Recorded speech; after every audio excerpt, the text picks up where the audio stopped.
If you're serious about becoming a stage hypnotist, a good stage hypnotist, you have to fight the urge to mimic bits that you see, and you have to learn how to analyze and reverse engineer bits that you see so you actually understand what's happening from a craft level. I'll show you how in this video. Now, did you see he leaned into it, right? I've been running an amnesia routine at the beginning of my show for 12, 13, 14 years. It's not just entertaining, it's a functional way of figuring out who you keep and who you let go of. We can talk more about that later. I get a lot of questions about that actually. It's the single best functional part of my show in terms of helping my show be successful, I think. But that's a digression. What I'm showing here is you're not just running the bit to be like, oh, look, they forgot their name. Oh, look, they forgot their name. You work more out of it, and you can do that in a variety of ways. So one thing is there's patterns that you'll pick up. With everything you run, there's always patterns. The brain is different from person to person, but overall pretty much the same. And so variations come up in themes and over and over and over again. And this is one of them. You will get a person who completely forgets their name. You'll then also routinely, when you're doing this bit, get people who have not true hypnotic amnesia, but they have aphasia. So then they can see it or they know the name in their head, but they can't say it. The way you'll know this is they start to try to say it. They lean forward and or their mouth starts to go to make the name, but then they can't. When they can't remember the name at all, that doesn't happen. So now what you have the opportunity to do is demonstrate your knowledge, your authority by pointing it out and showing everyone you really know what you're doing. Now, you don't want to be pedantic about this. So just a quick little bit of you recognizing this and pointing it out shows the audience you know something they don't know, and it heightens your authority a little bit. And for some people who like to get into the details of things, it brings a little more interest to the moment. You can see it in your head. You know, you can see it, you just can't say it. So if we take it from the back and we move it to the front, it's off, there's a blink. Your first name is Ryan, but then we just take it and we wipe it off and it disappears. What's your name? Ryan. So now I want to work the bit further and just go a little more deep with it and get more out of it. So I use this idea of moving the name from the back of the mind to the front of the mind. And again, so on one level is just that, is how can we get a little more out of the moment? Let's move the name to the front and show them just as easily as they moved it away, they can move it back, right? That's one level. But then the other part again is on the reverse engineering observational level. If you're always paying attention to this stuff as you iterate and iterate and iterate, you'll learn things and you'll get cues. And you'll see in this video that what I notice is I comment on how he blinks. Again, I've been doing this for over a decade.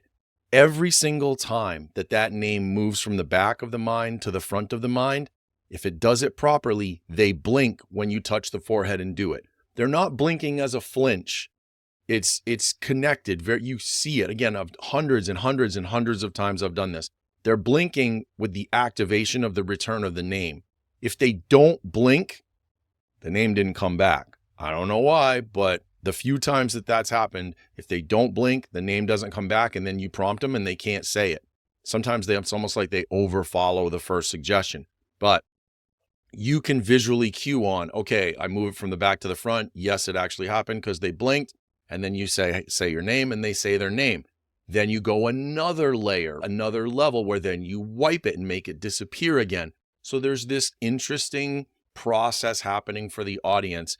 But what you're also doing with that individual who you've already identified as a good hypnotic subject is now you're deepening through utilization and realization. Every additional thing you do, you're completing with them, is helping them understand, wow, this hypnosis is really working, and they're going further and further through the utilization of suggestion. So this is where stage shows, I think so many stage hypnotists don't appreciate the web or the intricate onion that is a stage show of all the layers of stuff that's going on simultaneously. And this is a great example of that. Ryan, I'm trying to help you out. What's your name? Ryan. There, usually they don't get there. That's pretty good. Just wipe it again, though. What's your name? Good, good. And the last thing that I'll do is a little bit of a cheeky moment where I'll say their name to them as they can't say their name. So I say, Ryan, what's your name? And he doesn't say it. And I say, Ryan, what's your name? And he doesn't say it. Now, in this one, he did figure it out eventually. About probably like maybe 1 out of 5 or maybe even less than that. They'll finally take me saying their name as a suggestion that it's okay to say their name, and they'll say it. But most of them, you can just keep doing it forever and they won't say their name because they're not connecting the name you're saying, even though they know it's them. They're not connecting it as like, it's okay to say it. So it's just, again, cheeky. It's just you being fun and being funny. You don't overwork it, but it's one last little thing that I do. And sometimes I'll do it with a different person in the line. Like I may do that with someone else. I don't always do it with the aphasia person, but that's another thing you can do. And that's it. So I hope this video helps you understand the bigger point that I'm actually trying to make. It's not about amnesia and stuff. It's about how with every bit in a show, you should be able to sit like a coach breaking down game footage and look at the nuances and the smaller details of what's happening in an interaction, in a segment, and figure out that there isn't usually just one thing happening. There's usually multiple things happening, and that there's craft in these interactions, almost like improvisation or crowd work. But again, it's not really improvisation most of the time, because what you're doing is you're learning the trends and the opportunities over your repeated iterations of the bit, and you're figuring out how to get more out of it. An audience person is going to sit there and pretty much just focus on, oh, the hypnotist made them forget their names. No, I mean, yes, but it's never just that one thing. There's all these other little things that go into making it a truly entertaining segment. And mimicking people's segments, first of all, is shitty. Stop doing that. Figure out how they work. Figure out how to make it work for you. Put your own twist on it. Put some craft in your stage hypnotism. This is one of the ways you're going to do it. All right. I hope this helps. Thanks so much for watching. Take care.